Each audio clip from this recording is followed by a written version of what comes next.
बिस्मिल्लाहिर्रहमानिर्रहीम। Students, last time आपको introduction के अंदर पेपर पैटर्न के बारे में और मार्क्स डिवीजन के बारे में और टाइम डिवीजन के बारे में सारा आप लोगों को समझाया था। अब पहला जो लेसन है, जैसे मैंने आपको बताया था, बुक 2 जिसके 10 चैप्टर प्रोज के हैं और 5 हीरो के हैं। तो जो पहला प्रोज का चैप्टर है डाइंग सन, टूटता फूटता सूर्य, डाइंग सन, जेम्स जीन्स ने लिखा है। ये चैप्टर आज हम स्टार्ट करने लगे हैं और मैंने आपको डिटेल के अंदर ये बताया था कि हम जो टेक्स्ट बुक है उसकी फर्स्ट ईयर में तो ट्रांसलेशन आती है, ट्रांसलेशन करनी होती है, लेकिन सेकेंड ईयर के अंदर हम उसकी ट्रांसलेशन पढ़ेंगे लाजमी, क्योंकि जब तक हम उसकी ट्रांसलेशन नहीं पढ़ेंगे, उसको समझेंगे नहीं, उसको डिस्कस नहीं करेंगे, तो हम उसकी एक्सरसाइज नहीं कर पाएंगे। ना क्वेश्चन के आंसर्स दे सकते हैं हम, ना सिनोनिम्स उसके अटेम्प्ट कर सकते हैं, जब तक कि हमने टेक्स्ट को अच्छे तरीके से नहीं समझा होगा, नहीं पढ़ा होगा, जब तक हम एक्सरसाइज नहीं कर सकते, इसको रट्टा नहीं लगाया जा सकता। तो ये जो पहला चैप्टर है डाइंग सन, इसे आज हमने स्टार्ट करना है।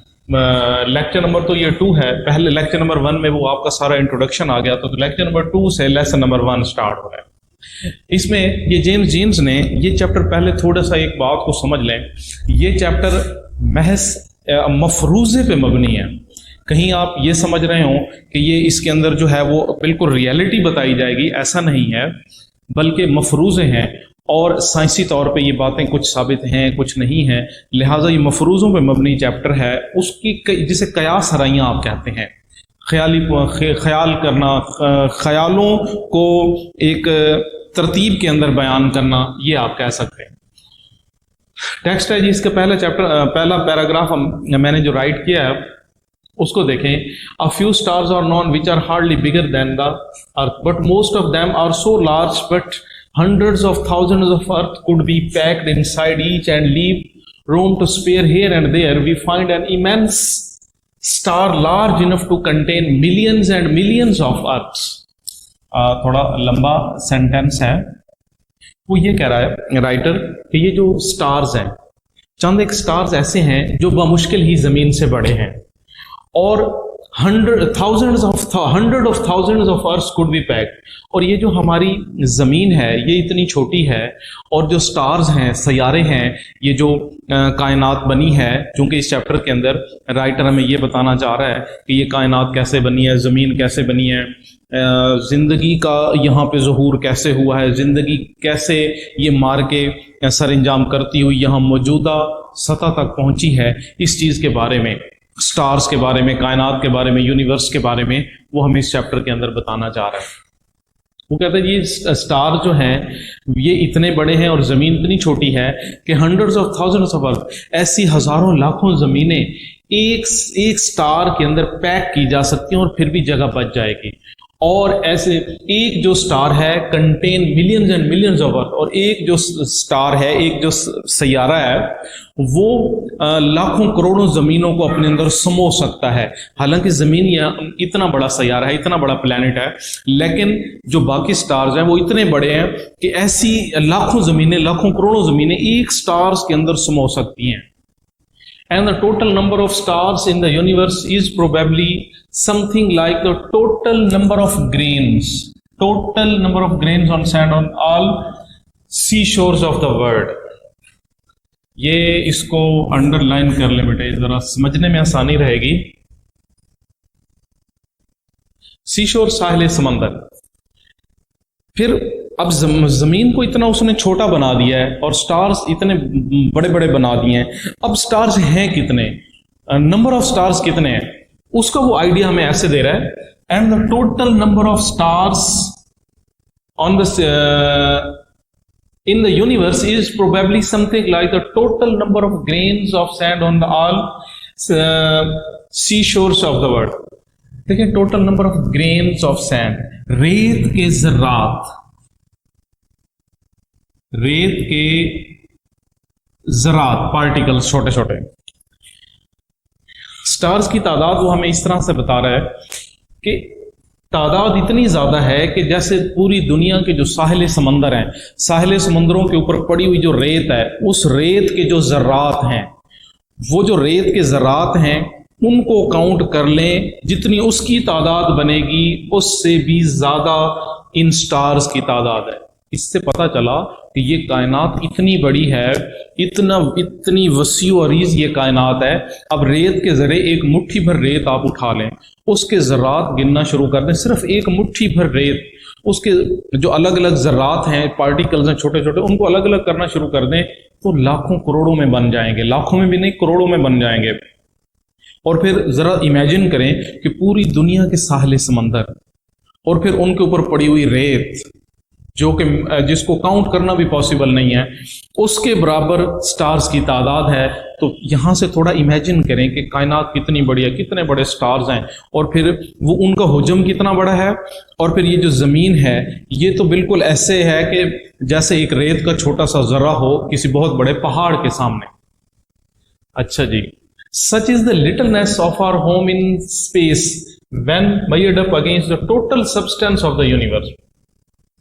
Total substance of the universe, जब हम पूरी कायनात का जो सब्सटेंस है, मटेरियल है, मवाद है, बॉडी या स्टफ है, उसके साथ हम मवाजना करते हैं तो हमें पता चलता है लिटलनेस कि हमारा आर होम का मतलब बेटे यहाँ पे अर्थ है लिटलनेस, कि हमारा ये जो घर है, जमीन है, जिसके ऊपर हम रहते हैं, जिसके ऊपर जिंदगी है, लाइफ एग्जिस्ट करती है, लिटलनेस, उसका वजूद कितना छोटा है, कितना छोटा वजूद है पूरी कायनात के मुकाबले में।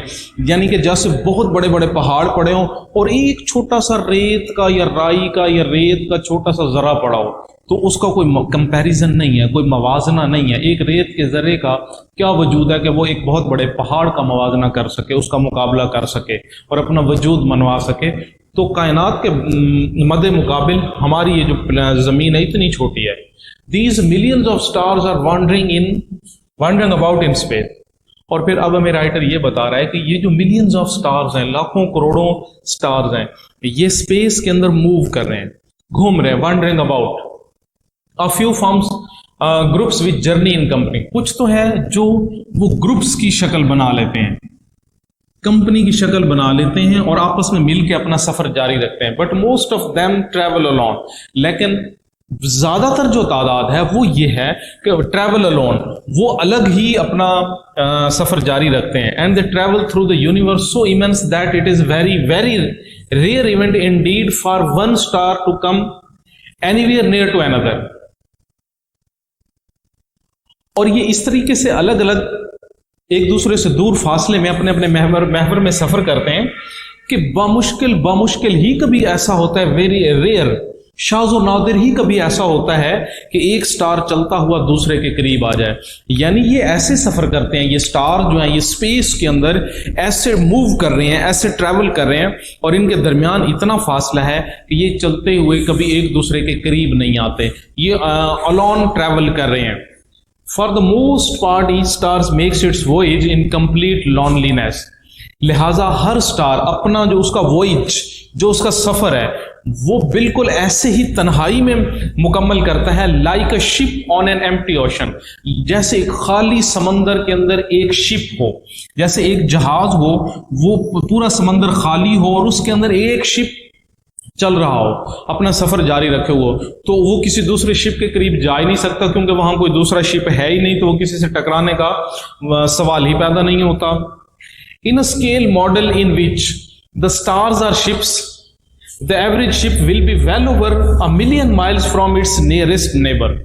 वो फिर दोबारा इसी बात को आगे कंटिन्यू करते हुए कहता है कि जैसे एक समंदर हो, समंदर के अंदर एक शिप हो और हर शिप, एक शिप और दूसरे शिप के दरमियान में मिलियन माइल्स, लाखों करोड़ों मील का डिस्टेंस हो, तो फिर सवाल ही पैदा नहीं होता कि एक शिप दूसरे के करीब आ जाए और टकरा जाए।